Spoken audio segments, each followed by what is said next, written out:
Hello, welcome back, Nick Lenz's movie reviews. This is episode 19.5. I thought I'd do this episode, kind of do like a little something I mentioned in the previous video, like how much did this film made? I looked it up. This film made $91.3 million, and it's not. I thought this was the highest grossing of the Cyrus series. It's actually the second highest. I think the highest might be Freddy vs. Jason.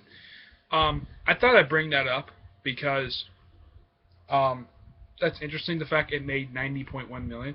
So basically, it could have, if it was in theaters a little bit longer, it could have broken the $100 million mark. It's also probably like one of the highest grossing horror films of all time.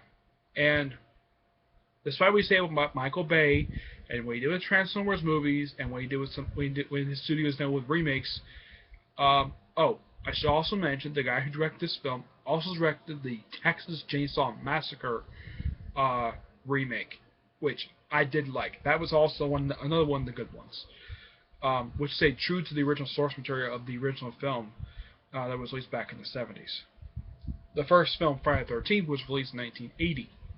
It has since been 35 years since the release of the very first film, and yet I don't see a DVD release for it, and yet Back to the Future got itself a 30th anniversary one. That kind of doesn't make any sense. I mean, it's a film that came out in the 80s as well, probably because it's a slasher film, slasher horror film, that they probably wouldn't do that.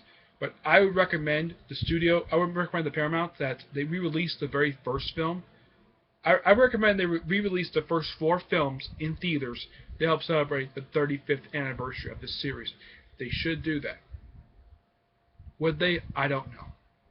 It all depends upon Paramount.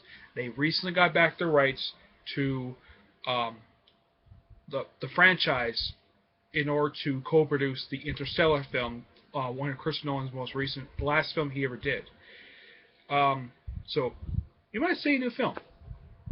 I would really like to see a sequel to the remake, not another remake. It does not need another one. It has one. Use that one. But go back to the roots of what the first film did. Okay? That's my thoughts on that. And so, definitely the next video for this series will definitely be episode 20. Just a little update thing. Definitely a little continuation of the previous film. Right? Previous video, okay? Until then, see you then. Bye.